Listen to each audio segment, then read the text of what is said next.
Hi, StreamYard. Thank you, StreamYard, for that vast catalog. Hello, everyone. This is W, also known as William, host of the High Art on the Edge page. Can you believe it? We are here, episode number ocho. Yeah. He says vinyl, here with the fantastic, all knowledgeable Simon Leclerc, DKFM DJ. We are back. Hello, Simon. How are you? I am good. You doing well? You know what? I can't complain. The nasty weather has not hit us. I'm not in Southern California, so It's going to move past us, which I'm praying for. I know a lot of people down in Southern California and already getting reports of like batten down the hatches. This is going to be bonkers, and who knows, right? But all good here. No big fires to report here. So just got back from beautiful Lake Tahoe. Oh, nice. Listening to great music. And I want to check out what is in your goodie bag for today. But before we do that, could you give us a little background on who you are and what you do? Sure, yeah. And so I'm Simon Leclerc, as is on my screen and as is mentioned by W. And I do a radio show called Melomania Safety Zone that airs every second Thursday on DKFM Shoegaze Radio. So I've been doing that for a couple of years now and love it. Great group of people, really fun show to do. And other than that, I've been focused on becoming a psychotherapist. And so that's been a big chunk of my brain energy is focusing on that and setting up my practice and getting that rolling. And so it's interesting because melomania being something of a psychological term was the basis of the show itself. And it's been sort of a moniker I've used for almost a decade now for different music things that I've done, groups that I've run, etc. So lots of stuff has been stored in this brain musically that I've never had a vehicle to let it out. And so I always thank DKFM. I thank Greg for giving me that opportunity, and also for UW for giving me a chance to just spout out all this stuff that's in my brain. It's great. It's a great catharsis for me, and it's really fun. So I really appreciate it. Before we talk about some of these albums that you're going to recommend, how did you get into psychotherapy and why?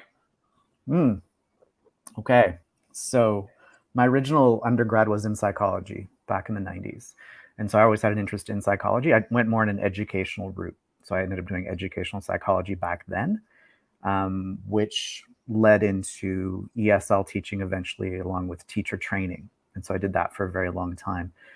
A few years ago, I found that a big part of the job that I really enjoyed was counseling people. So a lot of new teachers would have struggles, or my trainers would have struggles, and they'd come into the office and we'd chat for a while, and I'd help them through whatever challenges they were dealing with. And I found that there was really strong satisfaction for me, and it felt good, and they seemed to really appreciate the assistance. And so I started looking a little bit more into counseling avenues and things like that. And when the pandemic hit, it was just like a flashing light. There were so many mental health support needs. So I thought it was a good time to make a full pivot and go over towards becoming a psychotherapist. I didn't want to deal with medication, didn't want to deal with diagnoses. I just wanted to do the talk therapy. And so this psychotherapy allowed me to kind of focus in on that and work on that craft particularly. So that's kind of I'd say that's the big crux of me ending up where I'm at. Can you remind me kind of the age range you work with? Oh, wow. Well, I mean, I've got teenagers all the way right now up to people in their 40s. So there's no like specific range that I'm working with. Mostly people trying to work through issues related to anxiety.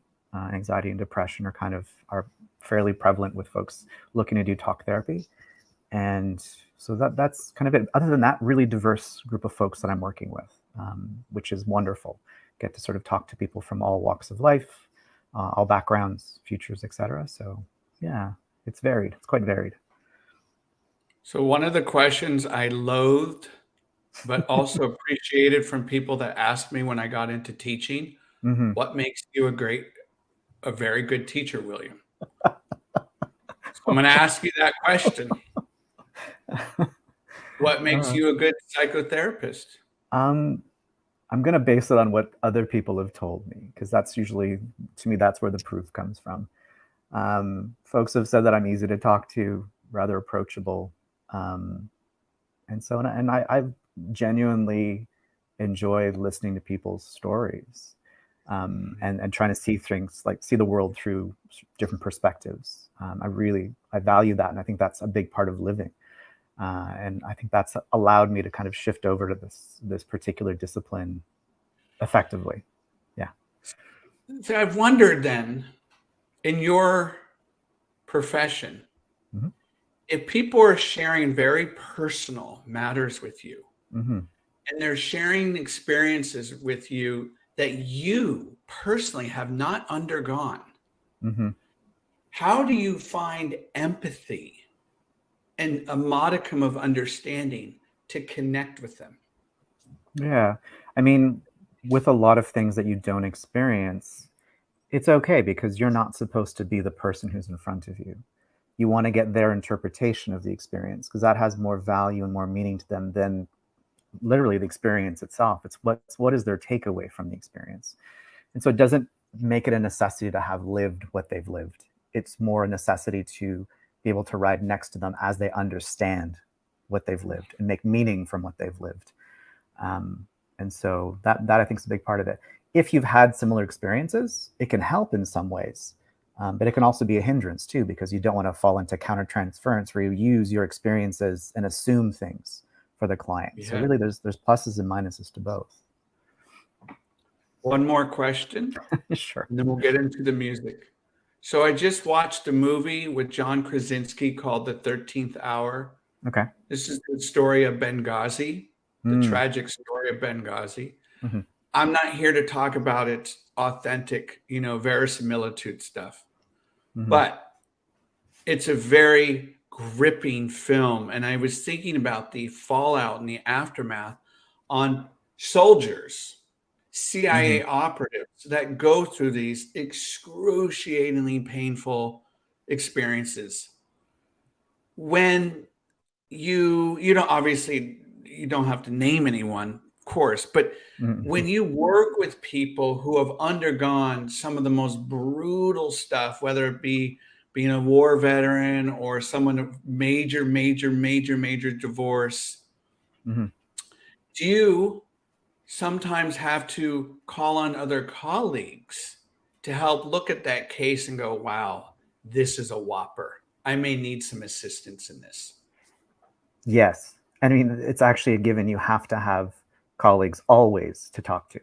That's a requirement for us. And I'm sure it's the same in the US, but in Canada, we have to have people that we discuss cases with. In my case, it's my supervisor. And so, but even when I'm done my student internship period, I should still have a person or two that either that person's my therapist and I talk about my clients, or sort of a supporting group of other therapists where we share some things to get second opinions, to get input from others, to make sure that you're offering, you don't have any blind spots, or reduce the likelihood of blind spots, and give the best care to the people in front of you. For sure. No, absolutely. Very necessary. Thank you for answering those questions. Okay, so here's what I've been listening to. Mm-hmm. And I want to know what you have to share with our audience today. The new Gregory Alan Isaacoff album, Appaloosa Bones. I'm really digging the new Future Island single. I'm not sure if you know this about me, but I'm a big National fan. So they have a new song called Space Invader. And Brian Eno has a new tune, old tune, Cutting Room. So what are you going to recommend for us today? Well, I've picked out some vinyl. And so I'll start with a couple of newish ones, because that's the way I like to roll. I've been on a bit of an indie rock kind of kick lately, a bit more so than shoegaze stuff. So I thought I'd represent that in some of my selections today. And so the first one is from a concert I just went to recently. And so there's this. So that is Sweeping Promises, Good Living is Coming for You. And so this is a really great garage rock, indie rock, punk rock, however you want to say it. Oh, and I got a signature. See, I got a signature. The show. Oh, nice. Yeah. I was like, can you sign it for me? And she's like, okay. Okay, that's good. First off, the record itself, when it came out, I don't generally go for like heavier garage rocky stuff, but it's just so well written. Like it's so catchy and infectious and almost like sort of that candy coated noise pop stuff. So it's got like harmonies that you end up just like singing in your head immediately. Seeing it live just consolidated it all. She can pull off the bellowing. She pulls it off live without a hitch. And I went with a group of old friends who I hadn't seen in a while, one from like France and one from sort of the area in Southern Ontario that we hung out in Vancouver years ago. And so we all went to the show together and we just had a great time. And these are like my junglist friends back from my like rave days. And we always kind of like bopped around to this like heavy indie rock. So great record, great live show. If they come, they're from like Kansas and they were doing a bit of a tour.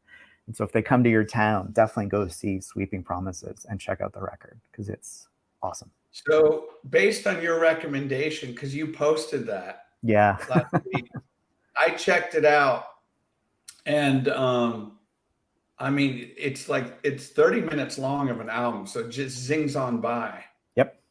But I couldn't help. I caught all your details in your description, and you do such a great job of that. But I swear, this was like B-52s to me, early B-52s. I couldn't get out of my head comparison. Would you say that's accurate? Actually, I hadn't put that together at all, but the way that she does her vocals, I can see why. Yeah. And they kind of had that like sort of punky vibe to their early stuff. It was sort of like fast and punky. And yeah, they fall into that for sure. Yeah. Not so much Love Shack, but yeah. No, this is the earlier stuff. Absolutely. Yeah. Is there a track from the album that you would recommend or two?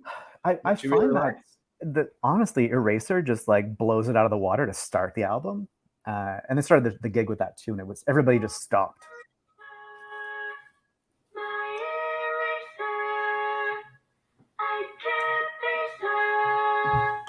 By the way, if you're tuning in, if you have any vinyl picks, CD picks, please put them in the chat box. We'd love to hear from you. My name is W, aka William, speaking with DJ Simon Leclerc, DKFM. He is providing some vinyl picks for us. Okay, Sweeping Promises album, Good Living is Coming for You. Next batter. Oh, and I guess some people just popped up. Hi, Colin, and hi, Heather, because I can see their names just popping up. Hey. Yay. So this next record I picked because I feel like more people need to listen to it. Like Sweeping Promises is getting a fair bit of buzz. I find that people are talking about them, they're getting mentioned, all the rest of it. This next album, I think it's amazing. It's like one of my favorite records of the year, and yet nobody else is really talking about it. So I'm like, I got to do it justice and put it on the show. And so it's this album. You can see the cover here. It's Special Friend. You can't see the name of it. So it's Special Friend is the name of the band. I'll hold that there for a sec. Thank you. Okay. And Wait Until the Flames Come Rushing In. Henry, quiet. My dog is getting mad at the hallway. And it's actually the reason a few reasons I love it. It's great indie rock. It's another great like stripped down indie rock, kind of like noise rock record. But it's also because the band members, Erica and Guillaume, so it's like drums and guitar. Eric and Guillaume met at a gig in Paris. And so they were just like concert going indie kids, basically. They met at a show and went, let's make a band. They formed a band and it's awesome. And so she's American and he's from France. And so some of the songs are in English, some of them are in French. And they do such a great job of sort of like harmonizing together and handing back and forth with the vocals. And it gives me a little bit of a Spinanes vibe. I don't know if, do you remember the Spinanes? Yes. So it's heavier, so it's more like Manos. It's like the first Spinanes record, but it's got that kind of like raw energy to it, with a touch of like helium. So it's like a 90s indie rock record. And it's just, I wish more people were into it. And beautiful vinyl pressing. So I'm like, I got to show the vinyl too, because it's such a nice, I loves me a nice violet pressing. Just a really nice pressing. And so, yeah, Special Friend, people, get on it. It's awesome. Here's the title track. Waiting Till the Flames. Love this song.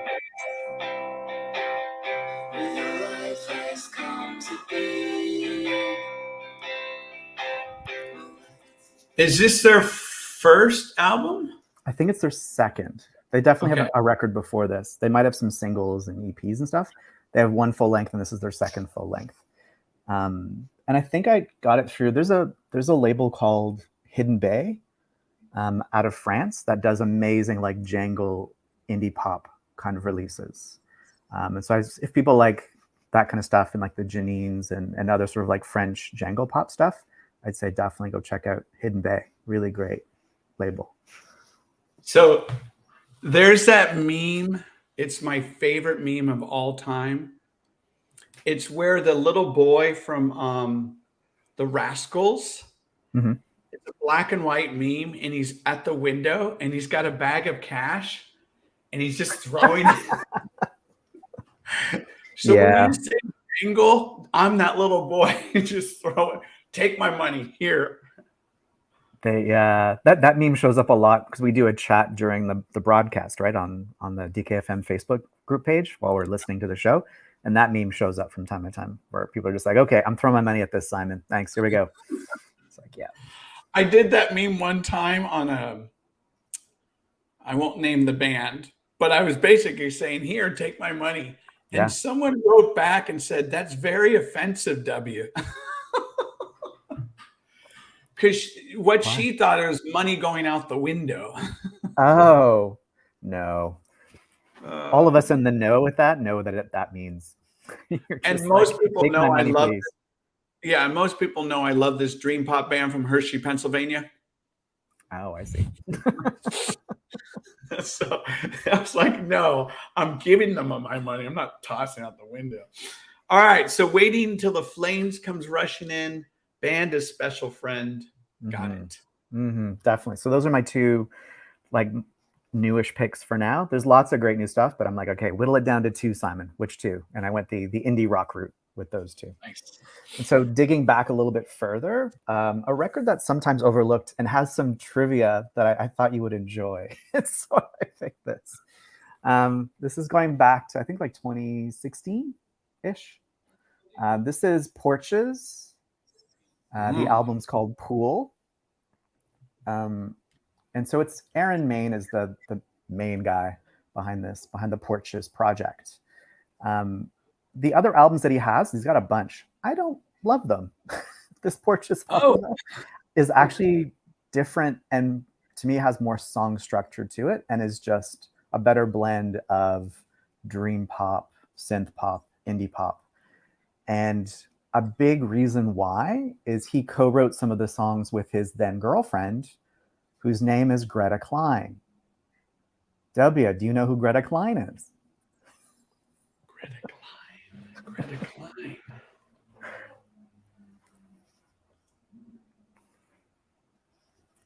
No. All right. So Greta Klein is Frankie Cosmos. So you might know Frankie Cosmos. Yes. She's also the daughter of two famous Hollywood celebrities from years ago. She has the last name Klein. Who might her father be? A Fish Called Wanda. Oh, Kevin? Kevin Klein is her dad, so therefore who's her mother? Fast Times at Ridgemont High. Swimming pool. No, don't tell me. Gremlins girl. Yeah. Phoebe Cates. There you go. I love that trivia. Isn't that fun? So yeah, Phoebe Cates, Kevin Kline have a daughter named Greta Kline, who is Frankie Cosmos. And she was dating Aaron while he was doing this record. So she co-wrote about half of the songs, and they're all the really good songs on the record. So she had a very positive influence on him from my perspective, musically. I'm sure others would disagree, but it's a great album. It's a really good record. Yeah. So why do you like it? It's basically, it hits the right notes in terms of catchy synth pop, almost like the way Radio Department did for like Deliverance. Like there's a synthiness, a new waviness that really works. It doesn't get too dancey, kind of stays in a zone, mixed with like dream pop elements. So it's almost, to me, it almost felt like a dancier version of the first Wild Nothing record. It's like where Wild Nothing could have gone, but being a little bit more synthy, and that's a sweet spot for me. I love sort of synthy dream pop stuff, and it's got some groove to it. Because it's 2016, it's got a little bit of that dance, because that was around the time that like Washed Out was doing sort of that dancey stuff, and it kind of falls into that category for sure. Yeah. God, this is why we do this stuff. I mean, that is some good trivia right there. That's why I'm like, I'm going to pick this one, so I'm pretty sure he's going to enjoy that. Love it. I love it. Kevin Kline's still making movies? What's the deal with that? I have no idea. Yeah, I can't say I know where they're at now. Yeah. I can't remember the last movie that she's been in. If anyone knows, please put it in the chat box. Yeah. All right. Looking for. So that was Porches. The album name was Pool. You got it. Yep. You got it. Okay. Definitely check that out. Check it out. All right. Ready for the next one? Yeah. All right. So this is another one that I found some trivia about that I'll share in a second. But this is kind of going back to the 90s, later part of the 90s, Sealy Seconds. Did you look this one up after I posted about it? I know. I meant to, because that's why I was kind of smiling. I'm like, damn it, I should have looked that one up. Yeah. This one, these guys, so this is their second record. Their first record was Julie Only. And they were the first band ever, American band ever, to be signed to Too Pure, which I thought you would enjoy. Yeah, right? Nice.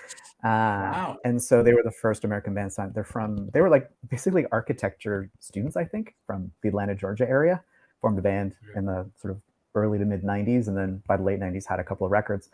The reason I bring up the Too Pure connection is their first album, Parenthesis, they did on their own, and released on a very small independent label. But then when they got picked up by Too Pure, they were like, re-record the album and we'll get John McEntire to help you sort of produce the album, mix it. Oh, yes, go ahead. Well, no. I had a question about this Seconds one. Oh, okay. Go ahead. Who produced it? It's somebody else. So it wasn't, I don't think it was John McEntire. Scott Heron and Steve Askew. I don't know who they are. The reason I'm bringing it up, though, because there's sort of like this underlying theme with other musicians that I've talked to. I know this guy. Do you know the band Timonium? Really, really amazing slowcore band from California. You have to check out Timonium. They're amazing. From like the 90s, and they released something a few years ago as well. Anyway, Adam, I chat with over Instagram occasionally. And he worked at Too Pure around the time that this all went down. He might have been an intern, but he was there. And he was saying that basically the consensus was that John McEntire came in, re-recorded the album, and kind of ruined it. Even though they all loved him. They're like, he's a great guy, super guy, love him. We all love Tortoise. We love John McEntire. But he came in, when they re-recorded it, it made it too polished. It didn't have the grit anymore of when they'd recorded it, and it kind of ruined it.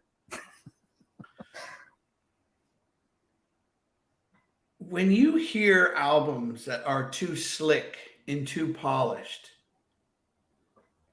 and they're from bands you love, is it hard for you to get into that album, or can you just accept it and go, you know what, that's just where they were at that time. Here are the people that helped that, or do you just go, no, I'm not dealing with that?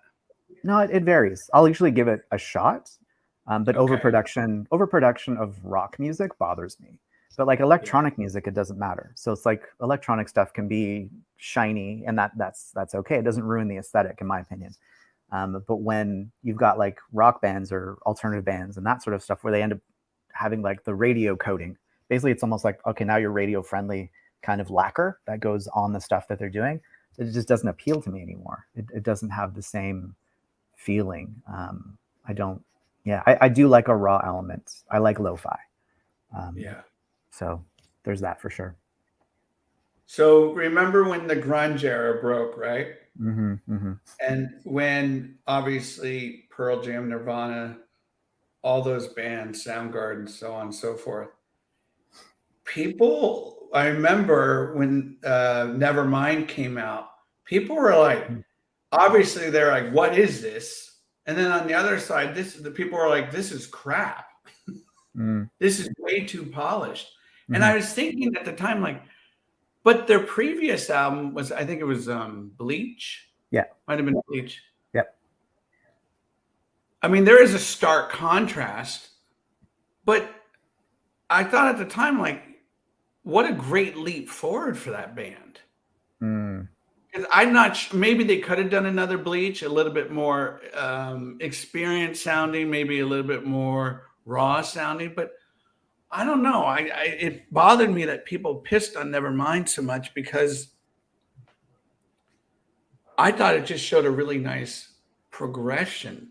And they got Butch Vig, right? Yep. So I don't know. Well, I mean, it's to me though, they're like, if you're going to get signed, because they went to a major label at that point too, it wasn't an independent release, and so you're going to have a studio that's got certain things. But like, if you look back at Nevermind, it's still raw in a lot of ways. Like, it's still got an edge to it. It's not like they didn't really make it radio friendly. It just became what radio was looking for a brief period in time. So like, I think of even Soundgarden, Bad Motorfinger to Super Unknown. I couldn't stand Super Unknown for that reason. Like, Bad Motorfinger was the last like metal record that they made, and then they kind of turned into an alternative like rock band. And so it's more to do with like taking the production and like shaping your songs. It's not like Kurt Cobain was like, I'm trying to make a radio hit. Like, he wouldn't play Smells Like Teen Spirit live. Like, after they released the album, he's like I remember seeing when I saw him during the his tour, they wouldn't play it live. And I think, if I'm not, someone correct me, please, if you're watching, I think that song was literally a ripoff of the Pixies. I think that's what he was going for. A lot of stuff was. I mean, he was influenced by them for sure. So yeah. And then Bush ripped him off. I've always wanted your take. I've always wanted your take on that. Like, when a band crosses over into that polished sound, do you still hold on to your love and affection for them? It depends. I don't like a polished sound, so more times than not, I don't. But I'll give it a shot and then kind of sort of decide from there. It also depends at what point you discover certain bands. If you discover them as they, like, when they become polished, then it doesn't bother you as much. But if they've gone from sort of raw elements to polished, then that's often more of a sticking point for purists, I would say. Yeah. Okay. Onward and upward. Cool. All right. So one last Sealy Seconds. Check it out. And there's a song called "It's Your Day, Karen." That's amazing, and it's almost like a prophetic, because Karen wasn't a term back in 1997 or whatever. It's your day, Karen. So it's like a theme song for future Karens. All right. Next one up. This is more of this is my ambient pick for the week, and cool. This one I chose because I love the record. Something I bought out in Vancouver when I was there. There was a record store I went to that I honestly don't remember the name of. And I would just wander in and they'd have the weirdest finds, either in their used bin or new. They'd bring in ambient shoegaze stuff from overseas or what have you that was impossible finding once for like $5, $10 for records. So I grabbed a couple of things there. And one of them was this Windy and Carl album. And so this is the second release by Windy and Carl. So they're a Michigan-based duo that does ambient music. This one's called Drawing of Sound. And so I got this for, it's quite a intense cover. Yeah. And so husband and wife team, their names are Wendy and Carl, Michigan space rockers. They're sort of like iconic in that area. And that record cost me $6 Canadian. So that's like what, 25 cents American? It's like $6 Canadian. It now goes online for like $70. Oh my God. $80. And it's a beautiful Hey, look pressing, at that. especially for like 1997, 1998. Like this is not common back then that you would get sort of marble colored pressings of things, especially for $6. And so, but it's one of those first ambient albums that I really, really got into. Beautiful record. So wanted to share. Wendy and Carl, is there a track on there? The very first track is lovely. It's called You. Don't you? I mean, we've all been there, right? People that are watching this, when you head into a record store or wherever and you're like, oh my God, what is this? I'll try it. And you get home. And, I knew them already because I had some of their CD stuff. oh, So I okay. knew them, but it was more like, what is this doing here on vinyl for $6? Like it's like, what? And I'm going to show you two things really quickly afterwards that I found in the same shopping trip that you're going to lose your mind. So that was kind of like the appetizer. And then there's the next two things I'm going to show together that you're going to be like, what? And also found them for like $7.99. I'm ready. You ready? The initials aren't V and G, are they? Oh, wee, look at those goodies. So Nice. yeah, these were $7.99 and $8.99. Oh my God. Yeah, from the Okay, same where record is this shop in place? Vancouver. It doesn't exist anymore, surprisingly. Oh God. So I mean, when I saw that they were finally reissuing them, I'm like, okay, well, that's fair. But like these go for a good chunk of change. They do. Yes, So they that was do. a fun. That was one of the best shopping trips for vinyl that I've ever experienced. Where I walked out of that Vancouver place going like, how did I get? And there was I got the Swerve Driver Last Train to Satansville single EP at the same time, and I'm like, this is ridiculous. I can't believe I just left with these records. Like this doesn't make any sense. So what year was that roughly? I bought those. It was in 1999 that I bought those all together. So yeah, that was a good day. Do you listen to those slow dive ones often, or do you just kind of just keep it in there? Yeah, they kind of just whatever collect their value on my shelf. I'd probably pull them out for a listen every now and then. Just if I'm in the mood for something, I just want to hear the vinyl version of it. But I mean, we've obviously got them all digitally, can listen to them that way and that sort of thing. But yeah, so it's like bargain hunting with Simon this episode. But yeah. What do you think of the new slow dive tune, The Slab? I knew you were going to ask me. I'm like, there's going to be a segue question for sure that he'll think of related to the new release stuff. The Slab's all right. I don't mind the Slab. The first two, I was they're okay. I'm not really blown away yet. I feel bad saying that. They're my favorite band still. I love Slow Dive, but this new album, it's weird that they're all like on the B side of the record. So I feel like Neil's screwing with us.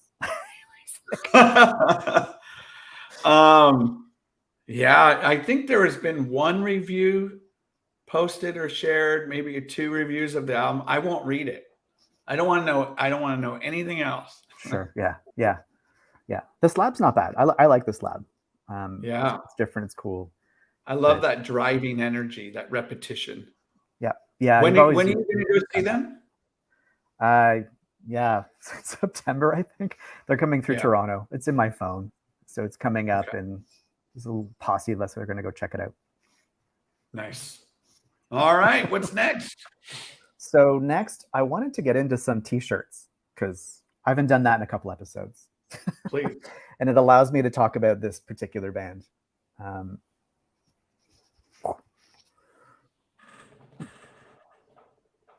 Can you see that? Oh my God! You have that? So you know them, right? The Stratford Four. They're from Palo Alto, I think. Yeah, they're from your neck of the woods. So Yes. I loved the Stratford Four. So I sort of was like, hey, I've got this, like, loving. This is one of my favorite albums, but it's not on vinyl. So I'm like, I got to find a way to get it on screen. Oh my God. And so they came to Toronto and opened for Black Rebel Motorcycle Club back in the early 2000s. Makes sense, right? Yeah. And I was like in love with them. Like that, their first record and that record, I absolutely adored. And so this T-shirt is like, it's so beaten up and faded because I wore the crap out of it. And I won't show you the armpits because they're disgusting. But it's like they're one of those bands that I feel like people missed. And when they go back and you're like, you should listen to it, they love it. They love it. The thing's great. Like Chris Strang was clearly a really gifted writer, and Sheetal Singh, the bassist, I've chatted with her a couple times because she does something called Forest Bees now. It's really interesting, cool stuff. And during that, she remembers the Toronto stop because I think her sister was living in Toronto, so she got to go out in Toronto while they stopped over with BRMC and had a great time. So, but people, if you don't know the Stratford Four, you have to check out the Stratford Four. Yes. Yeah. You know, that's like the Rosemaries, another Bay Area band. Are you familiar with them? Yeah, they're really good too. Yeah. God, that's a great shirt. Hopefully it survives. Putting you on the spot here. When was the last time you wore that shirt? Oh God, years ago. Are you kidding me? They'd probably think I was homeless or something. Like it's no longer black. It's like some other color. Oh God. Yeah, but I wanted to get that means screen you gave time it for a the lot of Stratford. love. I did. I loved it a whole lot.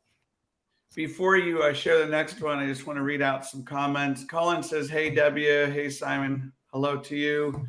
Heather's here. 13th Hour is a very gripping movie. I agree, Heather.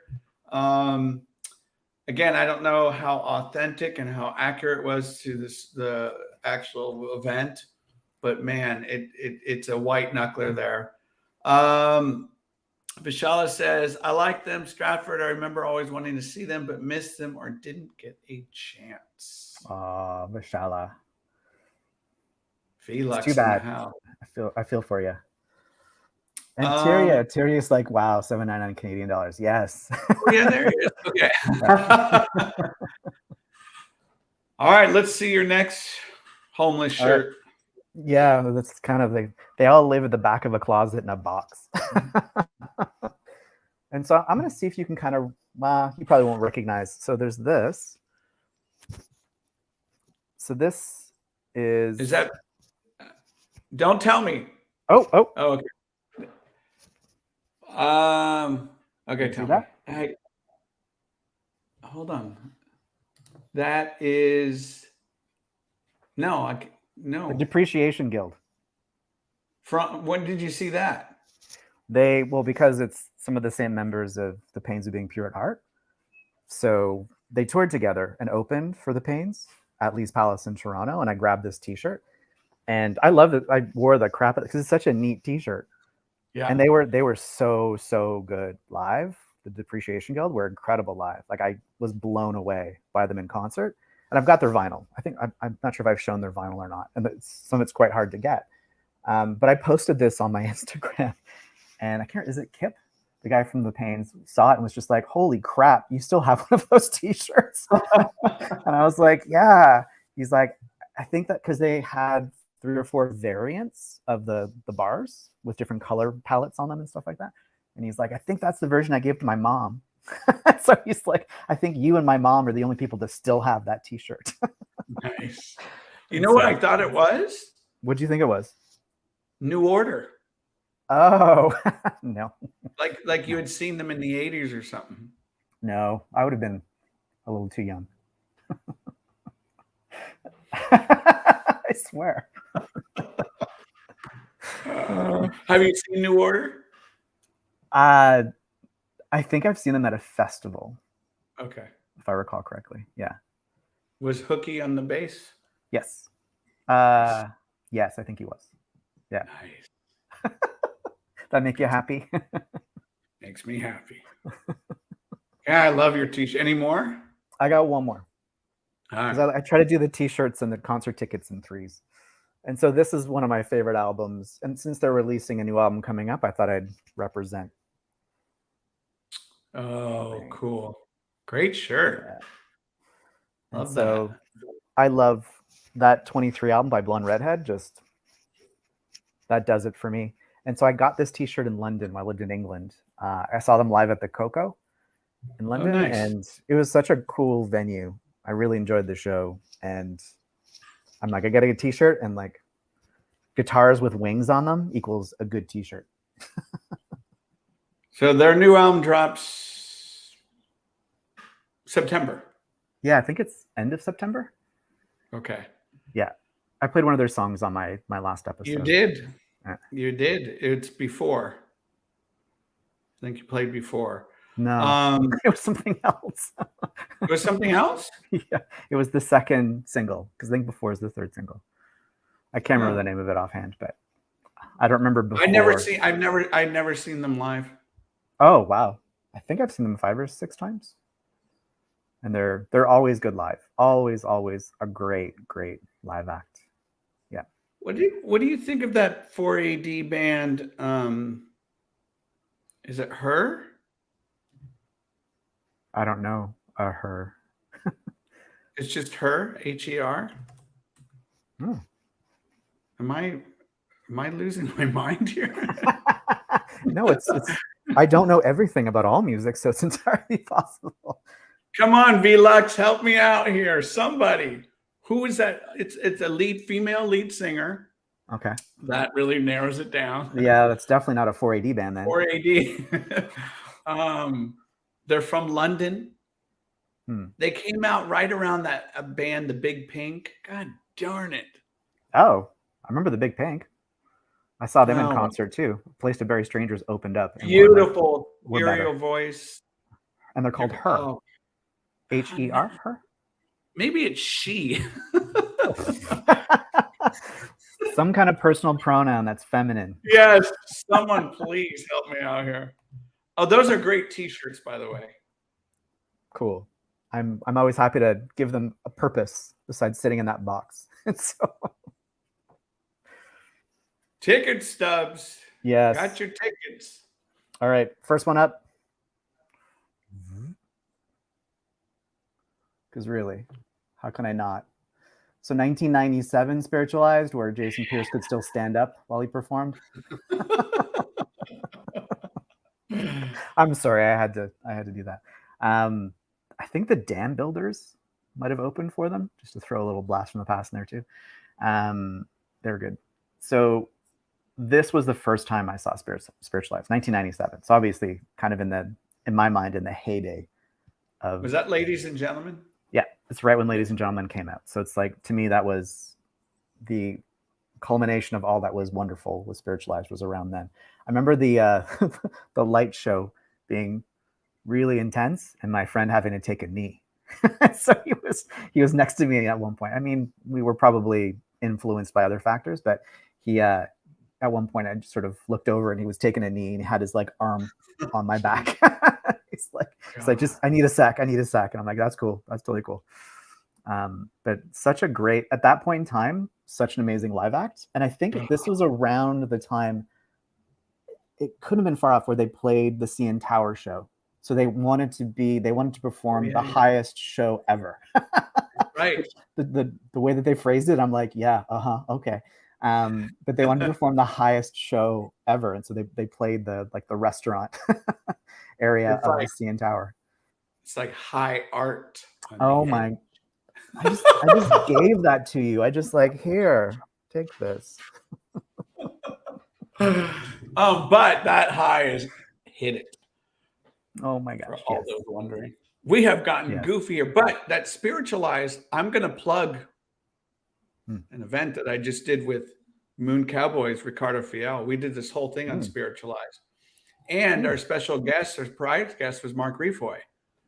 Oh, so cool. He shared some wonderful stories about working with them during Laser Guided Melodies and Pure Phase and what that whole experience was like.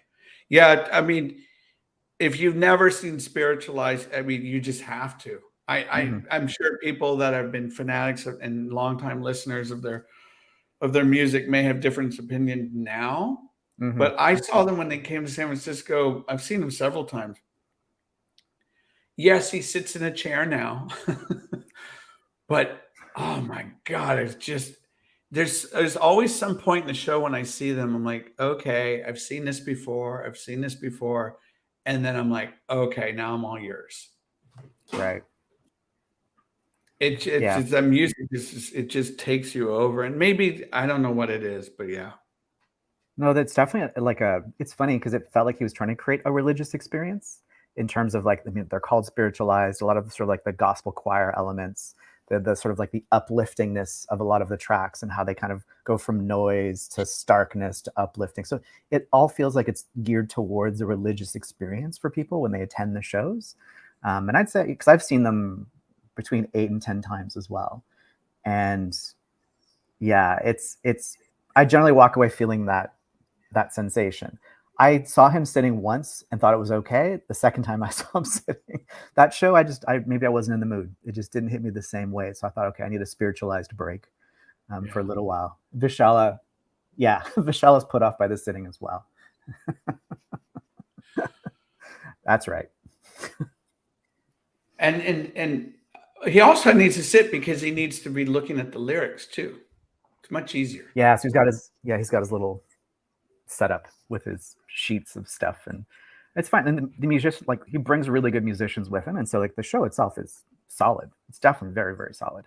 So yeah, I shouldn't complain. It's still a lot better than most shows.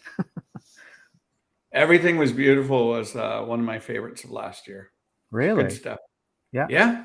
Cool. Yeah. I think there's a really nice throwback to that album, even though it's only like 6, maybe 7 tracks. Mm-hmm. It's I don't know. Good stuff. All right. Next up. That time I got to see Godspeed and LeBradford in the same show. Wow. God, you still have your hearing? Oh yeah. Well, no, I don't actually. I wouldn't. I've never seen Godspeed. What? I know. Don't tell me. I know. I think you just told a few people just now. Just 4. Oh my God. You've never seen Godspeed? No. And I think they're coming. Keep going. I don't know how to react to that. Like, I think I've seen Godspeed like between 15 and 20 times. I've seen them a lot.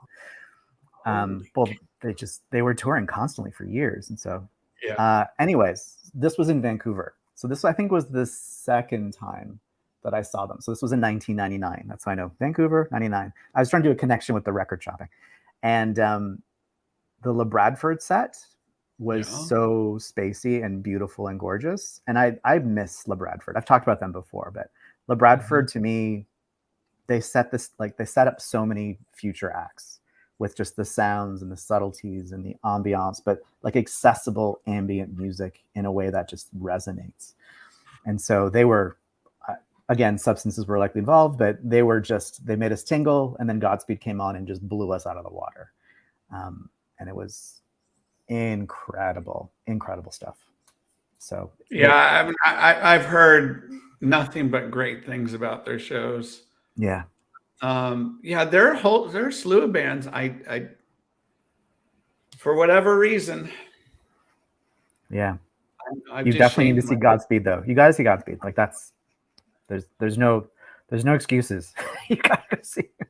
Somebody, can you look up tour dates? When did they come into the Bay Area? That's all I need to know. Get on that, somebody. And if I go, I will take a picture of proof. You should. That'd be hilarious. Doing like a selfie with yourself at a Godspeed show just feels so anti-Godspeed. It'd be perfect. All the stuff they are against. Do that. God, that's good stuff. Yeah. Good stuff. So is that the band that you've seen the most? I gotta do like a tally at some point, because I saw Luna a lot as well.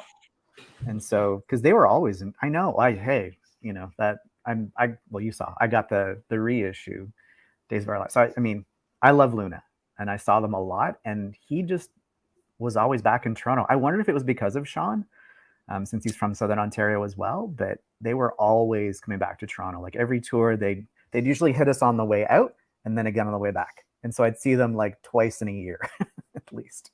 So, well, you know what city has Sean now, don't you? is it San Francisco? I don't know. Ding, ding, ding. It's San Francisco. Oh my gosh. I mean, because you had them on your show, right? Like they came in and did a chat when he did so Sean's hilarious. Sean is a goofy guy. He's fun. Hell of a guitarist. God, when you I mean, it's when you hear it on album, you're like, all right, this is really good. But when you see it live and the way they work off each other, yeah, Luna is everyone out there go see Luna. Yeah, you have to. In fact, I think that might be the band I've seen the most too. Maybe right next to The Church. Oh wow. Oh no! I'm sorry. 9 Inch Nails. That's my the band I've seen the most, and then probably Luna, The Church, Debbie Gibson. Oh right, yeah. For me, it's Tiffany. Tiffany at the mall. All the malls. I followed her through the mall circuit, and that was definitely my day. Like I loved it. Ooh, have we're alone you now, ever? Okay, let's do that. Let's do this real quickly. Because I don't get, and I'm sure you've got a whole collection of 80s stuff. Maybe not. I don't know. Maybe you sold it. Not anymore. Like with all the moving around, I had cassettes. I had a lot of 80s cassettes. Tell us some of the 80s music you were into. Like, was it Howard Jones, Thompson Twins? Sure, yeah. I liked a lot of the new wavy stuff. But again, I was younger, so it was just like I was into radio stuff at that point. So I was a huge George Michael and Wham fan. Oh, you were? Duran. Fucking love Duran. They just played here last night at the Guild Theater in Menlo Park. Holds like 300 people. It was a cancer charity foundation thing. Mm-hmm. And I drove by it last night. The tickets were going. It was insane, absolutely insane. But I drove by the line, the lineup, and it's a brand new venue here. Crazy, like Duran of all bands. So that's another band who I first fell in love with, 84, and never saw them live. No, yeah, I've never seen them live. I don't really know if I'd I'd probably go, but for me, it's just more the nostalgia of the records from that era. I think Rio was like my first. So I had Rio and I had 7 and the Ragged Tiger on cassette. Yeah. And those were both just like amazing albums for me at that stage of my life. So did you like bands like Roxy Music or Scritti Politti or ABC? Did you ever get into that kind of? Not with any depth. I knew of them and knew like their singles, but I don't think I owned any cassettes by those bands. Just the stuff that would be on like the top 30 that I would probably hear from them. My uncles were into Roxy Music. So I remember there being some Brian Ferry stuff kind of kicking around the house. Yeah. Yeah, no. Yeah, I've never really picked your brain about the 80s. It's a weird karaoke machine of information. Ooh, are you going to sing for us now? Oh, God, no. We're not in one of those dark rooms with the weird lights and the echo on the vocals, so we'll have to wait. I've got one more concert ticket left, and so I thought I would give you this last little piece. More out of curiosity, because I wanted to know if you knew these guys. Dirty Three? No. You don't know the Dirty Three. Okay, so you need to learn about the Dirty Three. Where was that? Lee's Palace? It's at Lee's Palace, yeah. And so these guys it's Warren Ellis. Do you know the name Warren Ellis? Oh, from Nick Cave. From Nick Cave. That's who the Dirty Three is. Warren Ellis is one of the 3 members of the Dirty Three. That's got it. Yes, I was like, there might be a connection here for you. Yeah. And so he obviously plays his violin and does this thing. Have you seen him playing with Nick Cave? Yes. Did he do the leg kicks? Yes. Very high. Yeah, right? And so imagine a band fronted by him. And so it was the weirdest post-rock, high energy, leg kicking show. Love it. And I remember being with my buddies, and we were all just, our mouths were just open. We're just like, what the is going on? Because this was still in the 90s. This was a little after Ocean Songs came out. And Ocean Songs is like, you have to get Ocean Songs. It's just a beautiful, beautiful record. And it's post-rock led with a violin. I guess that's the easiest way to sum it up. Whereas Godspeed is more cinematic post-rock. He is more like balls to the wall. How do I make this into rock, post-rock with a violin? And beautiful, beautiful, serene moments. And then just like absolutely goes bonkers and is so much fun to see in concert. So, I would love that. I would love that. So do you, we haven't talked about Nick Cave before and the Bad Seeds. Mm-hmm. What do you think of them? They're one of my favorites. I've never gotten your opinion. They're not. It's sort of like it's a respect thing. Like I definitely respect the art of what Nick Cave does. When I put it on, I'm like, I don't know if I want to listen to this. His vocal style doesn't really appeal to me a whole lot. Again, musicians he's with and what he represents. And I think I told you, I met him and Warren Ellis at one of the All Tomorrow's parties in New York State.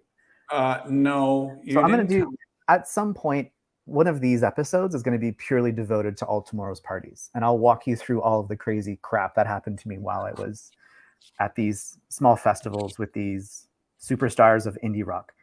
But yeah, they were just hanging out because All Tomorrow's parties at Kutcher's, there was no like green room area. So all the musicians were out there with you walking around.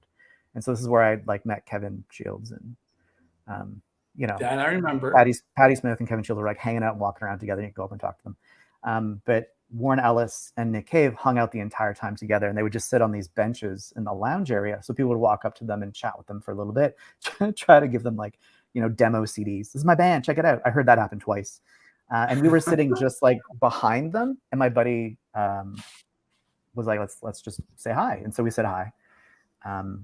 Super nice guys, really chill, really funny, cracking jokes. But yeah. I'll do an ATP special for you, and I'll bring the t-shirt, and I'll show you the back of the t-shirt with all the bands, and you'll just start crying. I would love that. Make me cry on camera. That's good. Thank you. No problem. Well, I'm gonna do my little one, and actually they go hand in hand. You'll see why. Cool. So speaking of the jingle and the jangle, and kind of the mystical lyrics, I just announced, well, people know this about me, I'm a big Church fan, have been for years. But there is an album that G.W. McLennan of the Go-Betweens did with Steve Kilbey of the Church. And they did this album called Jack Frost. And it came out late 80s, early 90s. And as far as I know, there's been no reissue of this on vinyl. And this is one of the albums, once it does have a reissue, I'm going to pick it up immediately. It definitely has that 80s quality sound, some with the programmed drum beats. But man, when these two sing, love it, love it, love it. And G.W. McLennan of the Go-Betweens, just beautiful, beautiful, arresting voice. And this is a hard to find one. This is Steve Kilbey, Acoustic and Intimate. This is a show that he did in Australia of some Jack Frost tunes, church tunes, and just some of his solo work. It's got Hotel Womb, Under the Milky Way, one of my favorites, Tristesse, Almost With You, Providence. So these are the two I wanted to share for those of you like church, G.W. McLennan, Go-Betweens kind of stuff. Do you like the Go-Betweens? I like the Go-Betweens, yeah. The Church, not as much, but the Go-Betweens, yeah. What a loss that was. Yes, so I was like expecting me like, Simon, come on, man, the Church. Yeah. I was expecting a bit more pushback. No. It's when you start dissing on Belinda Carlisle, then we're gonna have problems. Why would I But do I'm that? all good. I'm all Go-Go's good. were awesome. So was she. Anything else you want to share before we dash on out? I have shown enough stuff for today, Okay. I think. Yeah. Well, thank you. And if you wouldn't mind later in all of your free time putting those album recommendations, I'm going to share real quickly some events coming up on High Art on the Edge. We have a tribute to the Bats. Speaking of Jingle Jangle, New Zealand legendary indie band. September 23rd, a big tribute to Bauhaus. This is going to be a series of 3. So we're going to do an honorary of Bauhaus. And then in the winter, we're going to do Love and Rockets. And then in the spring, we're going to do a tribute to side projects, solo work. Matt Catling, also known as Under the Sun, October 1st, which I'm really excited about. October 8th, we're going to head to Oxford, England. DJ Yogi and myself are going to honor all the work Andy Bell has done, including Ride, his new one, Mantra of the Cosmos, his solo work, Oasis. People forget that he was in Oasis. And then on October 22nd, Jane Duffus, the author of the new Sarah Records book, which is coming out. I'm going to do a Q&A with Jane on October 22nd. So those are some events coming up on High Art on the Edge. Thank you, Simon Leclerc. This has been so fun. Always a good time. Thank you, everyone, for tuning in. And again, feel free to put in your recommendations, ticket stub pictures, T-shirts that look ragged, completely, worn out. Anything you want to put in. We'll see. Simon says vinyl in September. Ciao. Cool. Take care, everybody. Bye-bye.